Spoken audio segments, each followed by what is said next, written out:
Even আমি এখন বলবো এখনকার কারেন্ট কন্ডিশনও যে এই অবেলায় গানটা তো অনেক জনপ্রিয় হয়েছে, তো হুম। এটার সিকুয়েলটা এই অবেলায় ২ সেটার স্পন্সরের জন্য আমাদের স্ট্রাগল হওয়ার কথা না। এই গানটা এখন রিলিজ হতে যাচ্ছে এই ডিসেম্বরে, এই অ্যালবামের লাস্ট গান ১০ নাম্বার গান।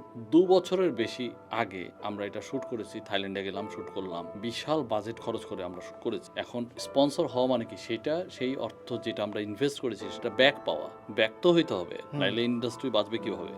আমি তো শুধু খরচ করতেই পারি না, আমার তো ব্যাকও পাইতে হবে। তো ওই স্পন্সরের জন্য এই ২টা বছর গানটাকে রিলিজ, এখন যে রিলিজ হচ্ছে স্পন্সর পাওয়া গেছে আলহামদুলিল্লাহ। স্পন্সরের প্রতিও আমরা খুব কৃতজ্ঞ যে উনি এগিয়ে আসছেন। এই গানেরও সাফার, স্পন্সর নিয়ে স্ট্রাগল। তার মানে আমরা আসলে কোথায় থাকি, আমরা কতটুকু মিউজিককে ভ্যালু করি বা কতটুকু আমরা পৃষ্ঠপোষকতার দিকে মনোযোগী হতে পেরেছি, এগুলো তো এক ধরনের সভ্যতা, তাই না?